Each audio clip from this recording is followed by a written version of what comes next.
Scribble notes when I wrote these quotes. If I offend, pardon me, there's more of me to grow. Creative in my process, enjoy the show. The will is different when you recognize the different strokes. Different folks, same goals, we all want the most. So when we reach the top, we can enjoy the toast. The type of bread we get is fresh about the bakery. Told them don't play with me, with or without a degree. Don't question my intensity, bravery. Similar to agencies that want to see you fold. So just pray for me. Pray for me.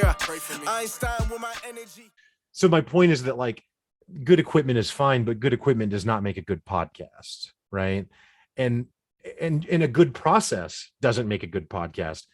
Now, a good idea doesn't either. So just like everything, there's a mix of it. There's nuance to it, but I feel like it's intimidating for people to start some of these things because you go look and there's all these rules and you got to have this and this and that, and it's like you don't really have to have any of that. I saw a thing with the Rick and Morty creators the other day.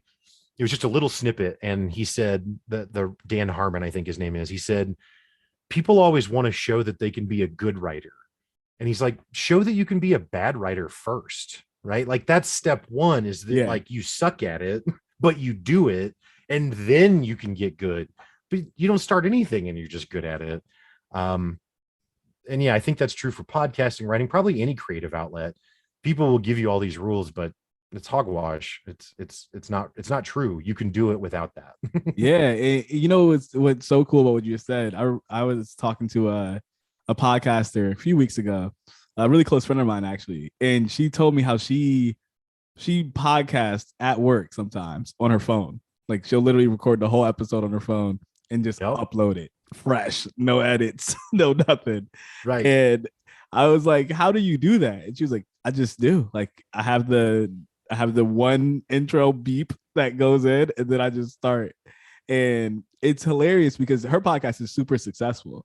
Like it's wild successful. Like she's posted her listens one time, and I was like, how? I'm like, I'm producing way too much.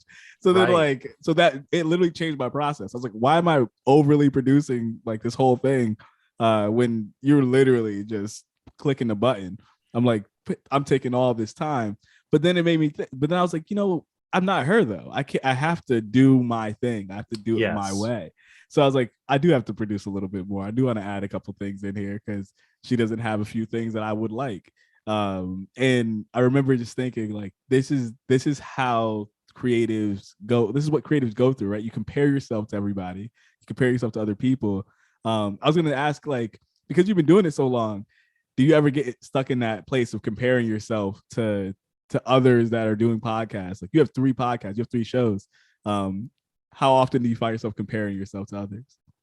That was probably a lot more prevalent in the first year, when it was all still a lot newer. And I thought that like, if I build it, they will come, like, hey, I've got a pod. So it's just a little bit before the checks start coming in. Like, that's not true. But I found that despite not monetizing it, like I was describing earlier, like I just loved it. Because I really hit my stride with it. I mean, my second year is starts at the very beginning of 2020. So it starts right before the pandemic. So for me, like it was a huge outlet during the pandemic to still get to talk to all these different people. But anyway, so no, I don't think I really compare myself too much anymore. I think I understand. Well, again, I think I understand it, and yet don't have a successful show by the, a listener count number. So maybe I don't understand it, but from what I understand, marketing a show, I mean, certainly there's creating ads and promoting it and making people aware of it in that way. But there's also an element of like my show, The Walk Show, is so varied. I mean, you're on one week, but I've got other episodes where I interviewed these 2 sisters who run a perfume company. Like, I didn't even know that was a thing you could do. I don't know. And I think they're both fascinating conversations and great episodes. And I don't mean that in a braggy way or something, but just they're great guests. Yourself, those ladies, but they're totally different, right? They're not the same at all. So it can be hard to recommend because maybe you like the episode where I talk to an author or two, but if you're wanting to hear author interviews, then maybe you don't care about, the episode where I talk about my neighbor's mowing practices, right? Yeah. So I'm kind of betting on the audience liking me, and that takes a really long time to build, especially if you don't have a big media platform, you know. And so I think that there's a lot in making a podcast that can be widely consumed if you're not already a name that's recognizable.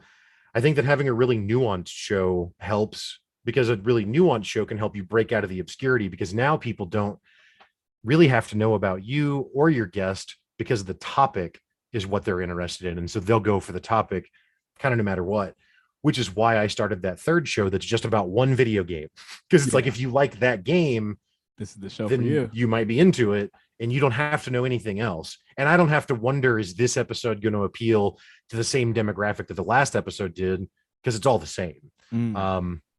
Turns out that game failed pretty hard. So I'm going to have to take another swing, but it gets comparable listens to what my other shows do. And we do no marketing. I mean, we post on Twitter once a week when the episode comes out, and that's it. And it's doing as well as the other shows, which is, again, not impressive, but it just kind of, I think, proves out that it's like, the more nuanced you are, the better it is for growing an audience. So the reason I say all that is to say, because I have that understanding, I'm not really worried about where I'm at, because I don't think it's a reflection of me or my guests or anything like that. It's more like, there's, a million podcasts out there. How are you going to be the one that they listen to? Well, probably not with a variety show that's about everything, right?